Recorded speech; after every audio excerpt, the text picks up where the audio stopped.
In this episode of Beyond the Walls by Middle East Architect, we dive deep into the world of sustainability, understanding sustainable projects, green finance, and to do away with greenwashing.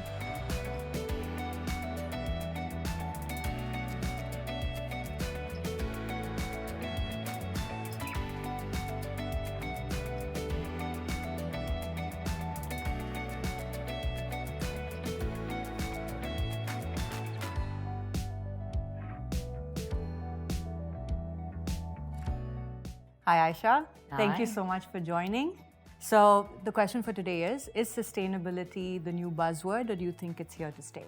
I wouldn't say it's a buzzword now. Like a couple of years ago, yes, it's a buzzword, but now it's more of an awareness that people have actually gotten into, and they know what sustainability actually means. With designers, with us, starting from a paper, putting into like the buildings into the context of the site, so you start thinking on those terms already, how the sustainability is going to affect, how your energy consumption is going to be reduced, how, like the placement of the site, where the sun is going to come in, where's the window, where are the doors, all of that. It gets into those aspects of, starting on paper itself. And then when it gets to the technicalities of the, design itself, how you can bring the water consumption down, how the heating and the cooling effect, how you're going to use the solar energy, the wind energy. It used to be a buzz, but it is like now part of your integral part of your design process. And later when you get into the technicalities of it, the systems that you use, how you're going to make it more green, more reuse the energy that is available, renewable energies, all of that actually makes a sense. So I guess now people are more aware of their environment and how they can make it a better place, a user-friendly place. And like you said, a lot has to do with the education, right? Not just on the ground level, but also the fact that it's coming down from the governments and the industry itself. The UAE already signed up and has come up with a strategic vision that we are going to produce net zero buildings by 2050. So that in itself is ambitious, but if anyone can do it, it's definitely the UAE. And it's not just that. And since they have taken the first step, and a lot of countries are obviously following suit, it started, of course, with the AIA 2030 vision, where in 2030 they expect buildings to be carbon neutral. So that puts a lot of sort of pressure even on the industry, where 40% of our buildings are the ones that actually pollute and create carbon dioxide emissions, right? So if we're able to step in early and mitigate that, educate all our designers to, like you said, design sustainability, reduce your energy consumption loads in passive design itself, and then supplement with renewables, I think this goal is something that is definitely achievable. So while you're in this, like going into design, do you think the clients are asking for more sustainable projects now? Or, you end up proposing them, to use more sustainable approach? So I think it depends on which region we're designing in. So like you said, awareness is a major factor. So when you're designing projects, say in European regions or the States or those sorts of things, sustainability is almost embedded because it's driven by their government, right? And driven by regulation. But when you design for this region, where typically energy is quite subsidized or cheaper compared to the rest of the countries, that does not necessarily come up as a requirement in, say, maybe 50% of our projects. 50% of them, of course, the clients are aware, they're looking for the LEED credential and the advantages that those can bring to their projects.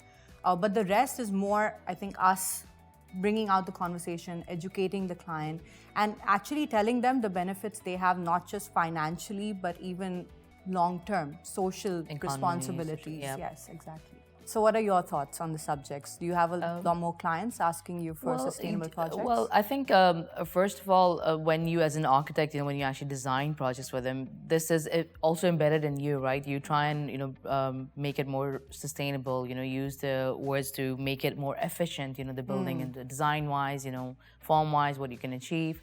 But also at the same time, it doesn't necessarily mean that you're going for an accreditation, like for, you don't have to certify the building. They are going to be like green buildings, but not necessarily certification. But if you tell your client, if your client has a vision and, a certification actually, it shows them more commitment towards it. Once you certify it, and then yes, there are benefits to it, where Even the rentals, they go high, which brings them their return, quicker. And it's a marketing tool as well for them, which is, and in the end benefits the users, That's true. the tenants, and they are given their guidelines, how to follow and to achieve the best of what the building is designed for. I think you do have to tell your clients, make them more aware of it, and confirmation from them is also required. How you can use different energy modeling, let's say, to show the benefits of it, how they're going to be used. Shading studies could be done, to show how your users are going to be, benefited from this thing. So actually, I think my sense is more making the awareness, spread that awareness and, take their buy-in on it. And yes, getting certified is also a commitment from theirs, and which talks about their vision and their commitment towards the, society, human being, and, the built environment. We have to push as well at times, for the client to say yes on things. Correct. But it's achievable.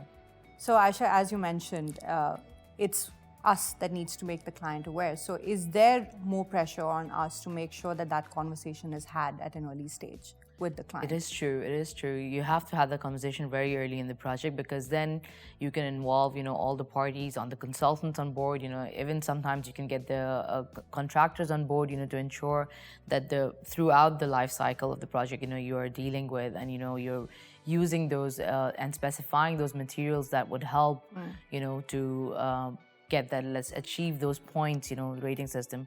There is a point at the, during the project cycle that you start ending up chasing points, because you want to achieve the LEED certification, be it green, gold, silver, whatever. But I mean, like, there are certain elements that you do chase up, and you have to be incorporating into designs, and it has an overall effect to any environment. And for example, let's say now I know that all the green vehicles, hybrids, Teslas, you're providing a priority parking to them into your design. Bicycle racks, which are right next to the entrances, providing the change rooms for the people who are meant to be using that, in a whole community. So all of that actually gets integrated into your design, right? And if you're using solar panels, you need to think about the fifth elevation of the project. What are your roofs going to be looking at?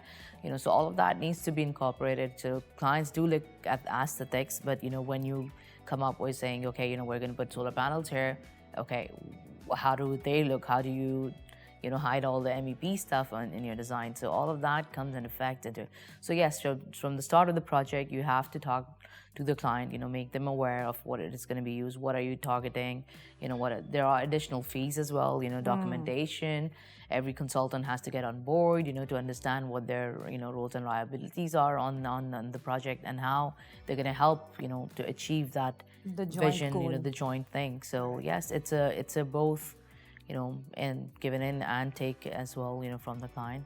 So in my experience, a lot of the clients usually get worried about the initial cost that it requires in order to get a rating through, and in order to make sure that the building is green certified. Yes. But actually, if you look at assessments, on average, it takes about maybe 3 to 8% more from the initial upfront cost for a client to achieve a green building, which is fantastic. A lot of it is just pure education or the conversation with the client, right?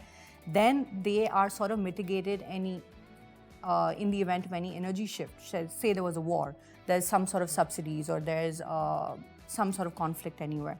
So the fact that your building is primarily self-sufficient is a bigger benefit to them. Exactly. Or operational cost reduces as well. Exactly. Right, Operational cost reduces over time. The fact that you are not paying any bills, and if it's a client that is building to rent, right, which typically in this region you have some of the bigger firms that they will retain their assets and they will rent them further along. That's so correct. if it's a case like that, that actually works more beneficially to them.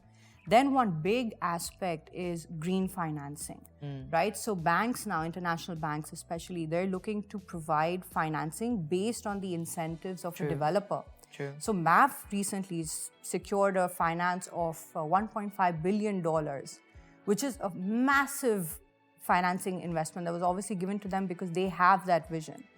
So the fact that you can take it, you can play it at a pure financial advantage to the client, I think that itself wins the conversation through. true. Then of course comes the technical aspects of it, what certification to go for, how to get it down. So first thing you need to do is obviously get your energy use down to as much as possible, right? Then you supplement through renewables. And now even with renewable companies, Sources, yeah. you can do like a third-party agreement with them. They come in, install the solar panels on site. They then provide the power to you for a subsidized fee, which is much less than what electricity does. So when you add this up, that upfront investment of 3 to 8% becomes much lower, you know? So I do feel like when we have conversations with that, that's it, straight up, they see dollar signs, they see the advantage of it, and they're like, okay, let's do this. But like you mentioned, it is awareness and education on part of the architects that drives that conversation. So I do see a lot more architects getting more aware, and I'm happy that these conversations are being had, more publicly and in forums like this.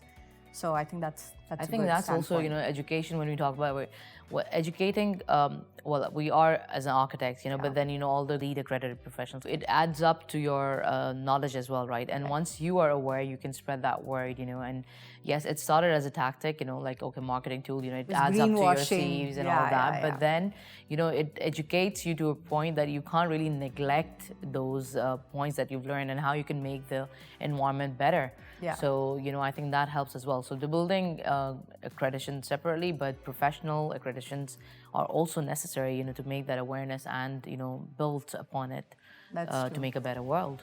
So just following up on that, there was a little statistic that I came across. So obviously we know about 40% of the building industry, adds carbon emissions to the world annually, right? But then by 2060, the building footprint is meant to double, right? And what they're saying is that's equivalent to adding a city the size of New York to the world every month for 40 years.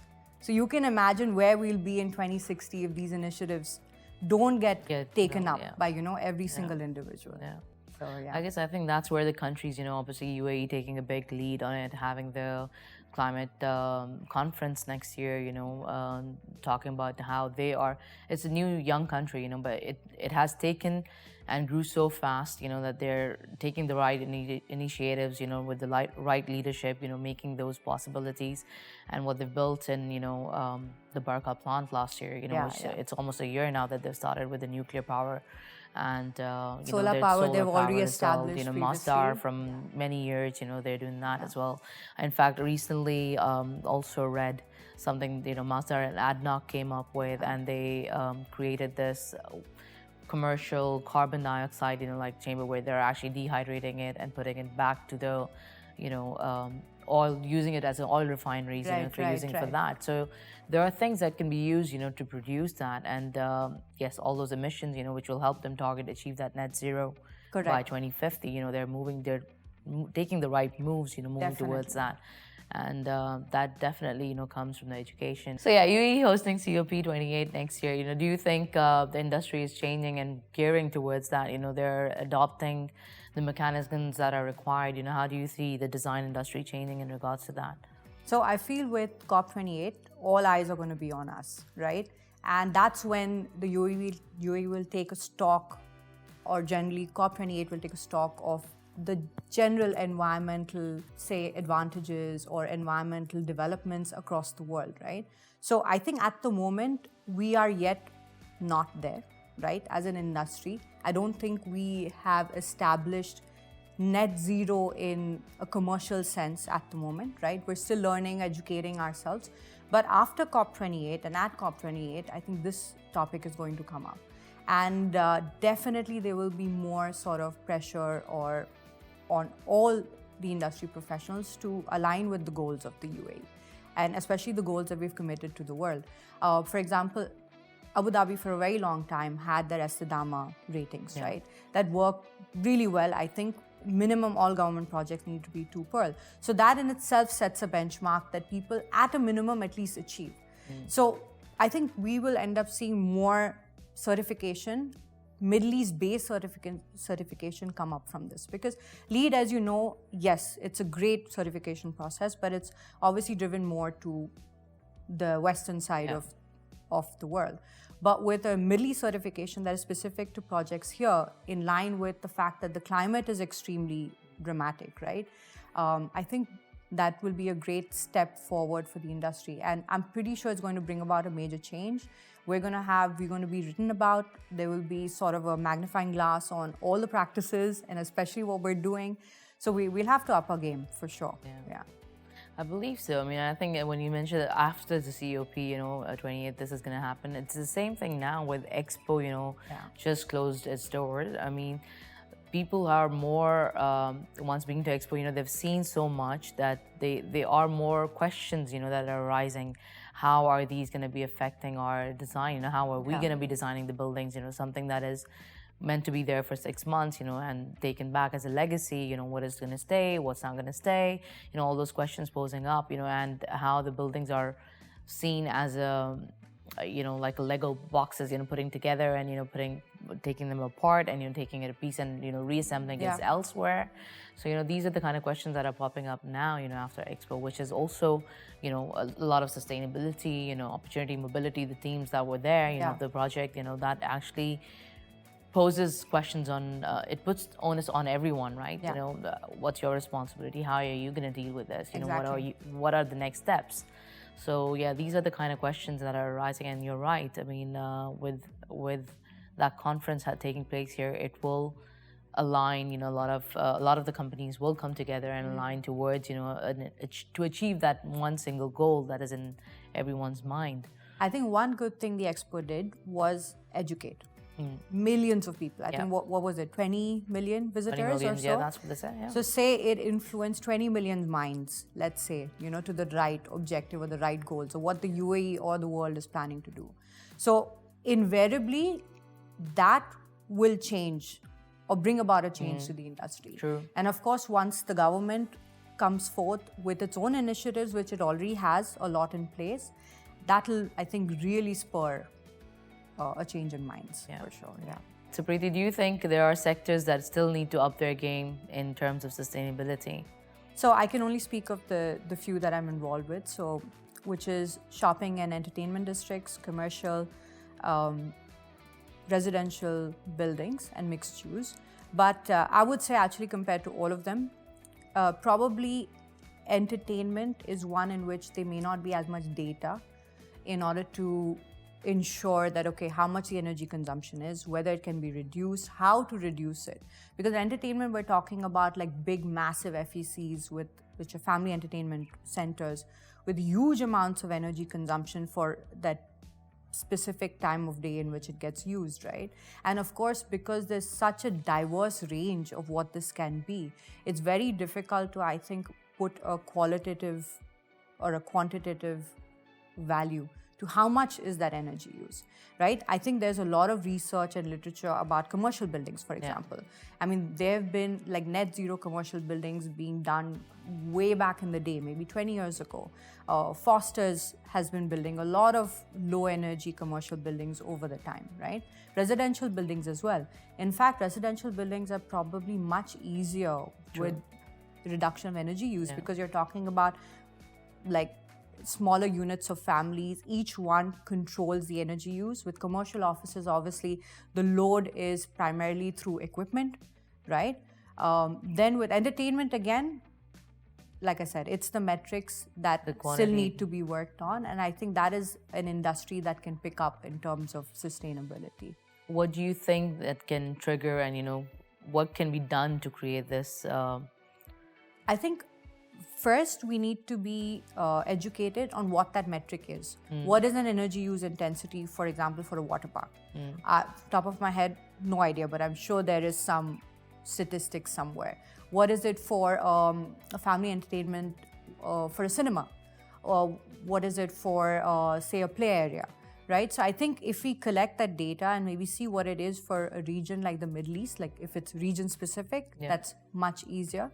Then we can determine, okay, what our, say, base case needs to be, and then find a way to cut that down. So I think invariably there will be certain industries that will consume more energy regardless, just by the nature of the use. The fact that we ourselves give out so much heat that then adds to the cooling requirements of a building. So I think that cannot be mitigated. It's just then how much renewable you need to add in order to bring it down to net zero. So Ayesha, which industry do you think is still struggling in terms of sustainability? I wouldn't say struggling. I think everyone is putting in the efforts, to do it. I mean, based on as residential, commercial, mixed use, hospitality. A lot of the focus is on the hospitality. Where, their operators, they have their own requirements. They need to deal with, and then you've got clients whom are leasing the buildings. They have their own requirements. They want to like save on the money, the budgets. They play a lot more important role. How you want to deal with that. So I think hospitality is where you really need to align things with, which are operators' vision as well.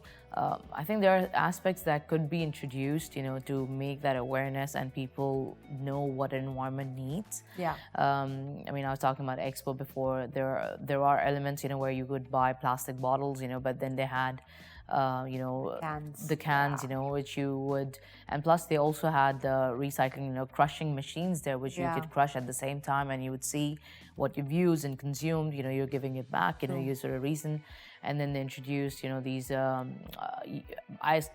essence of it, when I saw people filling bottles with the water, stations that were organized there, people started in building their own bottles, because the water stations are installed. So, the kind of things that you give to the people around it, to reuse and get that awareness and as the well fact as education. that they use it. They use it. I think that's where you feel that, that your part as an architect, to design something and to give something to the people around it, just being used. It fulfills you back. So I mean, you can break it down. Different industries go back to different small levels, where you can embed these mechanisms and in parts of sustainability. No, in fact, that reminded me when you brought about that topic of sustainability in hospitality. I remember there was this project that we had to get certified, LEED Gold certified, and we just could not get the points on water usage because people want to come to a hotel. They want to sit hours in the shower, okay? They want to enjoy themselves. And then we had to somehow get the consumption down to what it needed to be to get that credit. And that was such a discussion that we needed to have with the operator because they just could not fathom that people will not be okay with not consuming like a high flow rate in their shower, So I think you're right. There's certain industries where there is almost a play on luxury versus sustainability. So it's to find that balance. But then, like you say, with people at the expo, they were embracing the fact that, okay, they need to carry their own bottles. It might have been inconvenient to some extent, but just because they believed in it, they were willing to change their mindset, right? So Ayesha, do you feel with sustainability and luxury, these two often don't go together? And what are the limitations or challenges you feel with luxurious projects? I think with that one, it's kind of a tough one, to make a decision on, how the luxury and, sustainability go together and, to make the client feel comfortable, be it a villa or a hospitality, a hotel project, how you're going to deal with that. So I think there are aspects you could, picking up the right materials, let's say.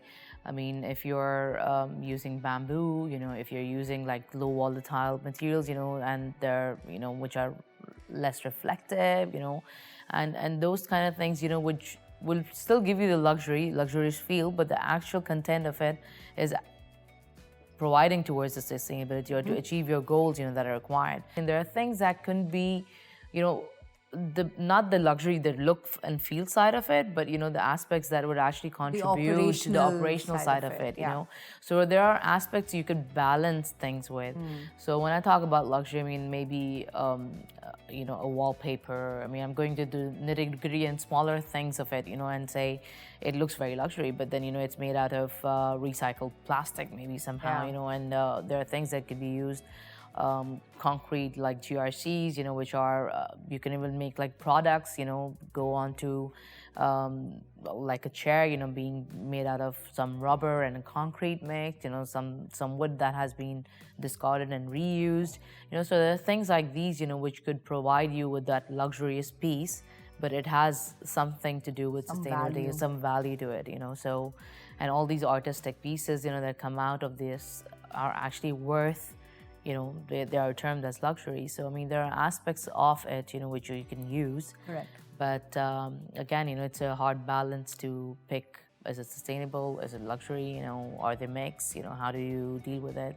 No, I do feel like just as sustainability evolved the last couple of years, so has luxury. I don't know if you noticed it, especially like post-pandemic.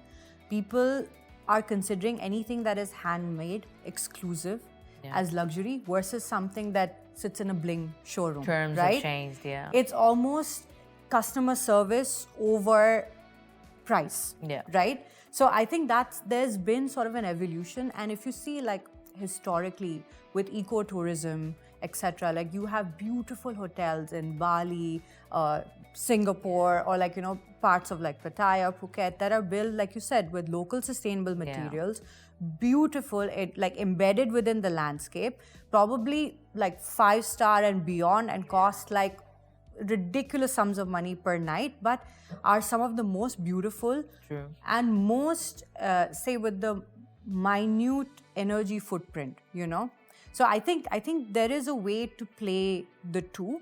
And also it comes down to luxurious doesn't mean you throw a paycheck at something and then it costs you massive energy bills, right?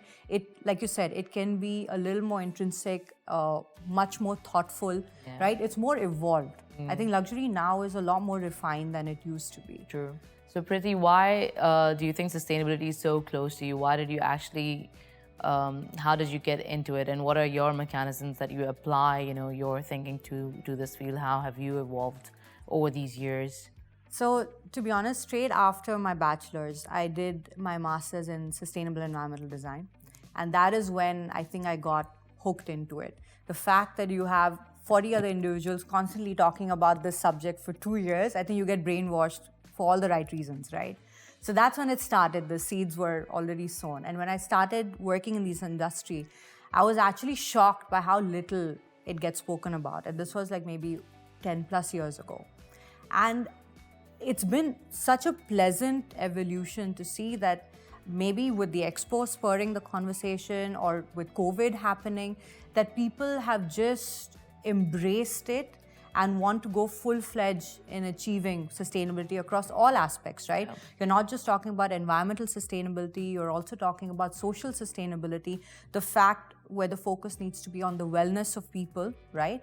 I think all of that, we're now talking about 15-minute walkable city where you work, you live, everything is within one environment. So all of these are aspects that could come under the umbrella of sustainability.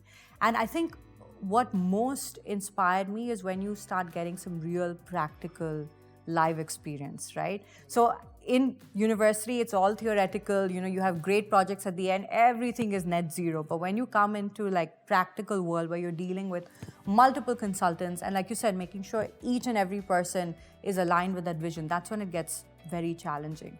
So quite recently, there was a project we worked on, which is The Grove. I don't know if you're familiar with it, the one in Sadia, Thailand by Aldar Development. Yeah. So that was, that project sits smack within the 3 museums, which is the Louvre, the Guggenheim, and the Zayed National. Hello. So usually in cities, right, the museum gets embedded within the urban fabric. Here we had 3 massively iconic museums, and they're like, here, do something. So it was that using sustainability as one of the, let's say, one of the layers for the development. It was how to create that connective tissue between these 3 museums. We looked at social, environmental aspects, the fact that the museum journey starts within the development, then people are able to walk their way to these museums. So I think customer journey, comfort, all of those aspects, I think layered on with even the environmental performance, helped create that project. And that was one project that I saw from all the way from inception on a plan, all the way through the end, and then eventually it's going to get constructed.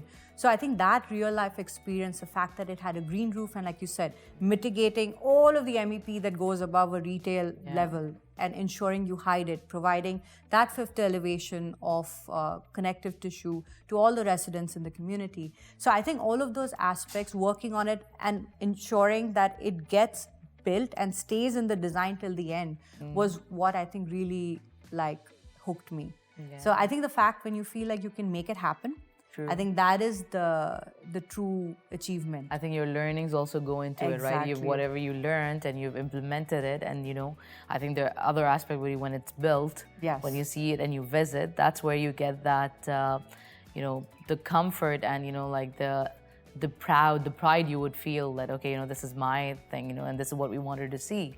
And I mean, building on the same when we did the expo, I mean, when we designed expo and with all those buildings, we envisaged the way we wanted people to use it. And while we were there, I mean, I want to see, I mean, I've spent 4.5 years, getting it through, seeing it through from the desert all the way there. But when the actual experience, people using the space and, how they feel about it. So when I wanted to go back to Expo, once opened its door, I didn't really wanted to go see the buildings because I've seen it all. Yeah. I wanted to see people, their reactions towards it, how they feel about it, what are they using the spaces where they're meant to be, all those trees that providing the shades, people sitting under with the families, having their meals, enjoying that, quiet moment around a fountain. I mean, the buildings being used as a restaurant, how they're, I mean, all of that gives you that, the pride, you would feel that, you've done something that is worth. And also the validation that what we see, Yes, exactly. What That's you true. have done and designed as part of a wider team got built and is being used exactly how you envisioned, right? Yeah. So I mean, like for me in my head, it's those CGIs that we did during the concept and the then actual real life reality. photos. They match so much. You're like, that's it. This is what we were meant to be doing, and that's what we're doing. In a way, in a small way, right? It's like architects, you get blank pieces of land, right? You create life in a sense, right? And when you're able to contribute to not just people's experiences, but even the environment, I think that's when you've done something. Yeah. And that's like, then it gives validation to all those sleepless nights and those years of like stress. Dedication. Yeah, that's true. Thank you, Preeti, for joining me here today. It's a pleasure meeting you and having the conversation with a like-minded person. No, same here. I'm really glad I met you too. And I think we've had a great discussion today. Indeed. Stay Stay tuned for for more.